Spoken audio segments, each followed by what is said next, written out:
Good day, everybody! Once again, welcome to our kusina. And today, we will cook a super yummy sweet and sour chicken. O diba, ang sarap ng ating lulutuin ngayon mga mami, mga daddy, or mga anak.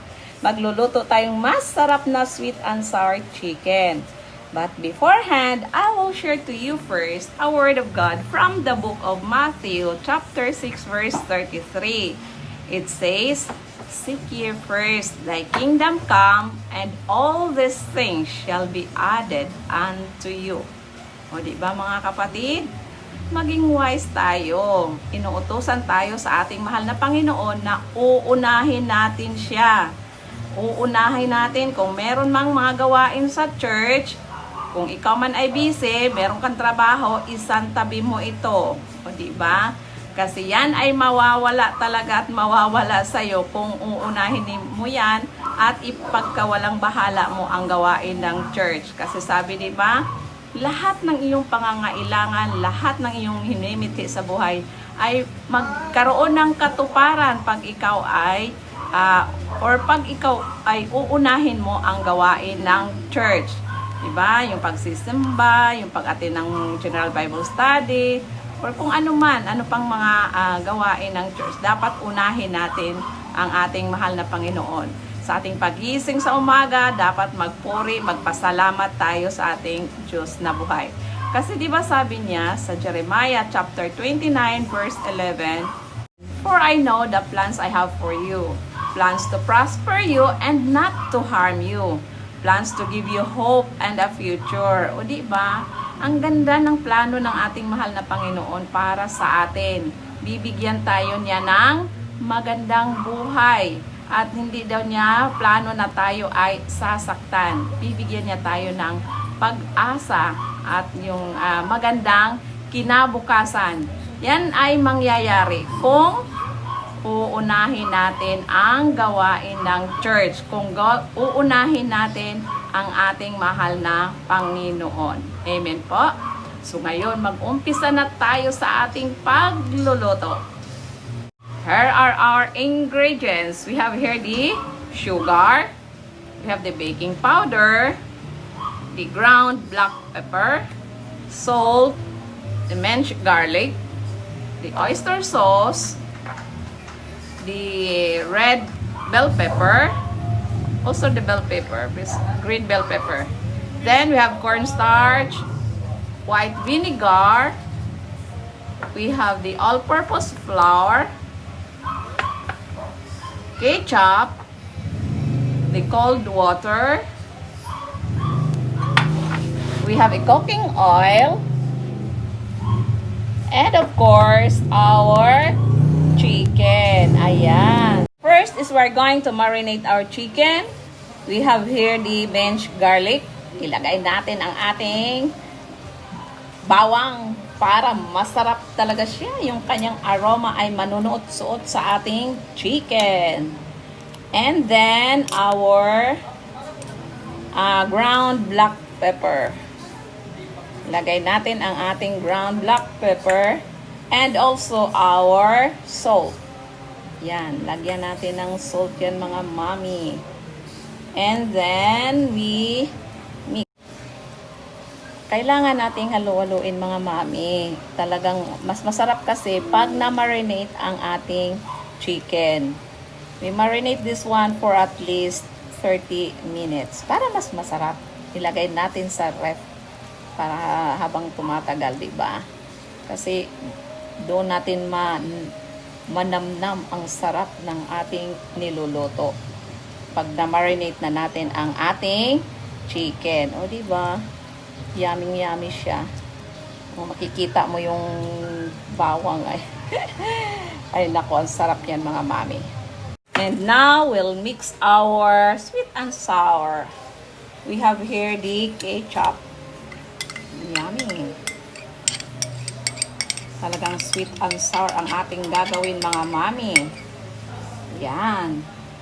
And then our sugar.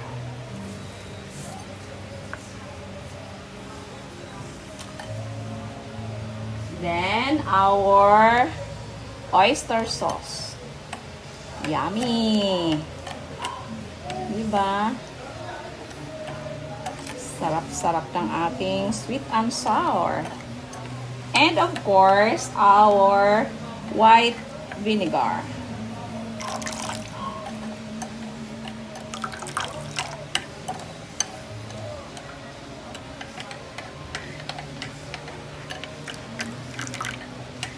Yan, mix, mix, mix. Kailangan nating ihaluin sila ng maigi.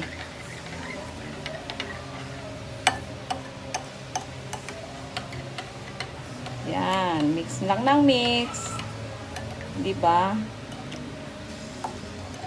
Sauce pa lang natin. Ulam na. Sarap ng ating sweet and sour. Sweet and sour mix. And then, we'll mix our butter. We have here the cornstarch. Ang ating cornstarch.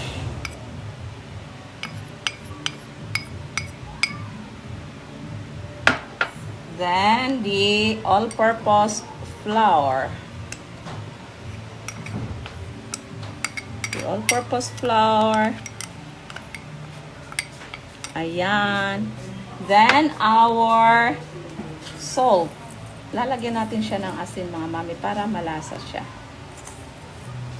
sa ating butter. Then, our baking powder. Mix. Yan.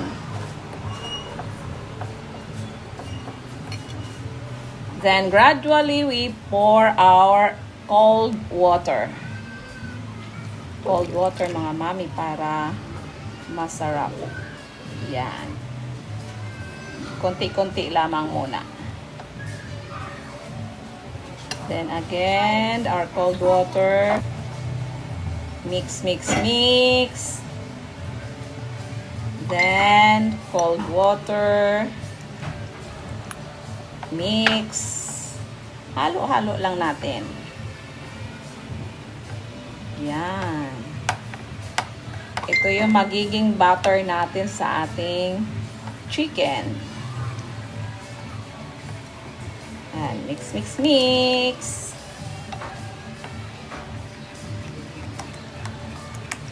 Kailangang alisin natin yung hindi siya magbuo-buo para masarap tingnan ang ating chicken. Diba? Mas masarap kaya pag maayos natin pagkaluto ang ating recipe. Yan. Mix, mix, mix lang natin. Konting tiyaga lang. Ganun talaga. Pag kumain tayo ng masarap, kailangan talaga ating pagtrabahoan ng maigi. Yeah. Andun yung love. O, diba? Ang secret recipe ng masarap na ating niluluto dapat kasama yung love. O, diba? Yung pagmamahal sa ating niluluto. Okay, that's it. In a medium heat temperature, we pour a cooking oil into our casserole or into our frying pan. Kasi magfa-fry tayo, mga mami, ng ating chicken. Yan. Then, antayin natin siya na uminit. Mas maganda kasi pag nagpa-fry tayo ay mainit na ang ating mantika. Kaya hayaan muna natin siyang uminit. Since our oil is already hot, at dapat, mga mami, ang ating init ng ating kalan ay nasa medium heat para hindi masunog ang ating piniprito. Isiset natin yung ating init sa ating kalan. We dip our chicken into our butter. Ayan siya, mga mami. And then, pagkatapos ay ilagay natin sa mainit na mantika ang ating marinated chicken. Yan. And again, another one. Yan, ilagay natin sa butter natin ang ating marinated chicken. Didip natin siya sa butter. And then, drop into the cooking oil. Diba? Ganyan. And be careful mga mami kasi ang ating mantika ay mainit na mainit. Diba? Narinig nyo naman, tumatalsik siya. Kaya, dapat talaga tayo ay mag-iingat din. Mahirap kaya mapasok mo. Ayan. Ganyan. Dapat dahan-dahan ang pagkaluto ng ating chicken. Para hindi siya, diba? Minsan kasi luto sa labas tapos yung loob, diba? Hilaw. Ganyan natin gagawin. Para maganda tingnan, o diba? Yummy, yummy. Pag tayo ay gustong kumita, mag-business tayo ng ganito, ay nako. Diba? Kung yung area nyo mga mami ay marama tao, pwede mag-business. Magandang business kaya ito mga mami. Lalo na pag masarap ka magluto, ay nako. Talagang kikita at kikita ka. Natin siyang dagdagan para hindi sayang ang apoy. Tumalsik mo naman. Ayan. Yummy! Diba? Yummy, yummy ang ating sweet and sour chicken. Pero mas maganda mga mami, yung kung meron kayong chicken fillet, mas maigi may chicken fillet kayo para kain na lang. Subo na lang ng subo. Ay, ang ating chicken fillet, bite size lang. Ayun. Maganda siya. Tingnan mo ang ating chicken. Ang sarap-sarap niya. Inikot-ikot ko lang siya, mami, para yung niya, maganda tingnan. Yun.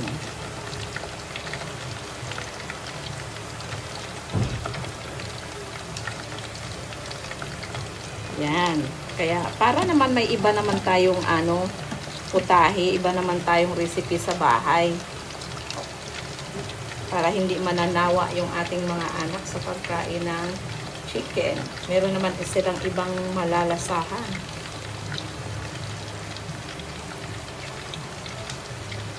Yummy, yummy ang ating sweet and sour chicken. O diba? Baliktarin natin siya.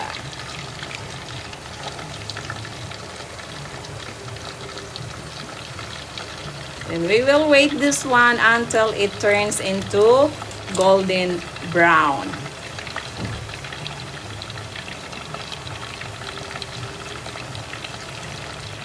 At kung siya ay maluto na mga mami, same procedure pa rin doon sa mga natitira nating chicken. Ganun pa rin, ididip natin yung mga natitirang chicken sa ating butter, then saka ilagay sa ating mainit na mantika. Hindi ba? Para yummy ang ating chicken. Ang sarap niya tingnan. Talagang kumukulo-kulo. Ang sarap pakinggan ng kulo ng mantika.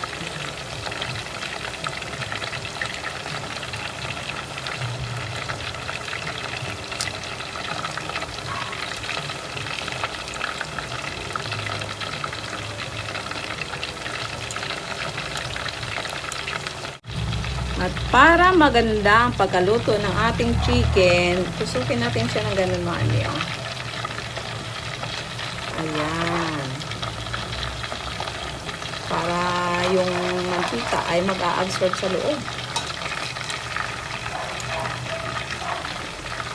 Tusukin natin siya.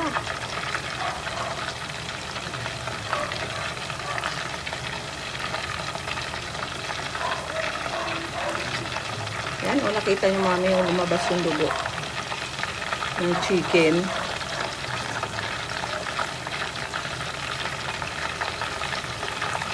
Kailangan natin siyang tusukin.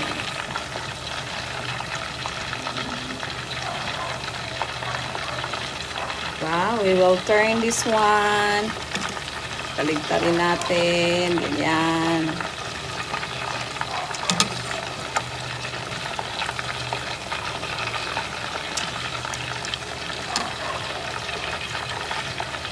Yummy, yummy ang ating chicken.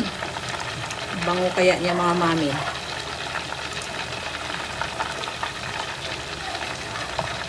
Then, again, we'll insert a toothpick. Yan. Style ko lang yan mga mami. Kung gusto nyo i-adapt. Nasa atin na kung gusto nyo i-adapt mga mami yung ano ko, ginagawa ko. Kasi, diba, para maluto ang loob ng ating chicken.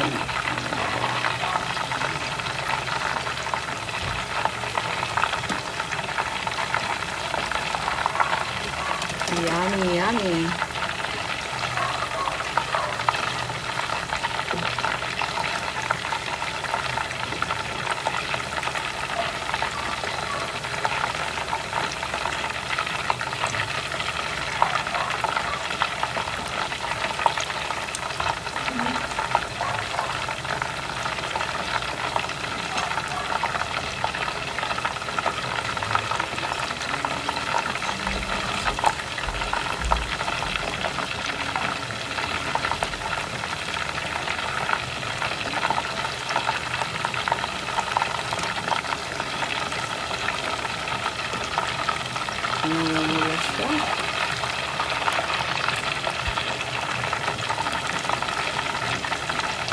Masarap kasi pag talagang lutong-luto ang ating chicken.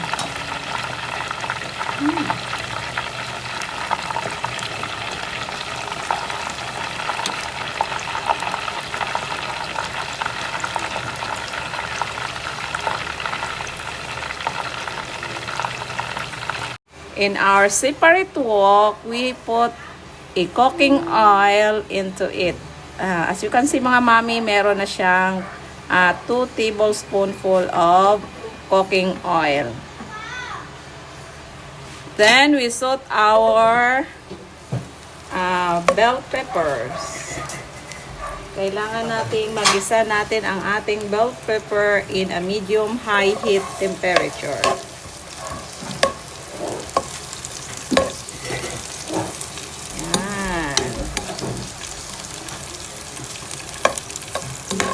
We saute this one for a minute. Yan, 1 minute lang mga mami. Then, next is our sweet and sour mixture. Yummy! Diba?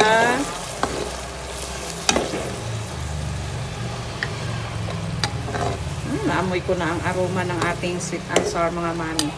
Nakakagutom.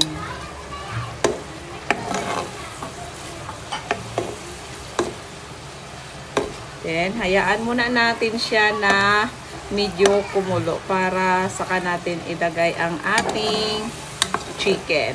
Diba? Sarap-sarap niya. Ang bango-bango niya mga mami kung alam nyo lang. Yummy, yummy.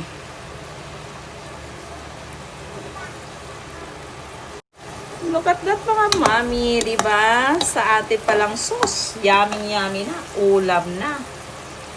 And now, we'll put our fried chicken. Ilagay natin ang ating pina-fry na chicken. Yan. Isa-isa natin itong ilalagay. Yummy, yummy. Naamoy ko na mga mami ang kanyang sarap.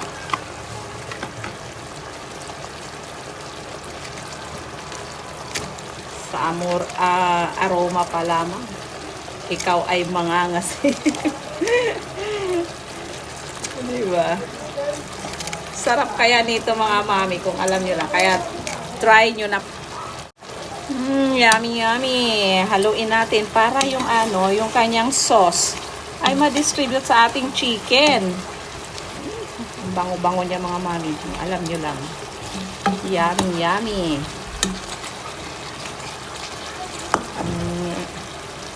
Maaamoy mo yung aroma niya. Gugutumin ka. Diba? Ang ganda ng tingnan. Ito na mga mami, lutong-luto na ang ating napakasarap at yummy-yummy na sweet and sour chicken. O diba, ang ganda-ganda. Fiestang-fiesta ang ating sweet and sour chicken. Kaya try nyo na yan mga mami. Ang sarap-sarap kaya yan. Subukan mo sa ating mga chikiting dyan sa pamamahay. So yun lamang po, to God be all the glory. Hanggang sa susunod nating pagluluto.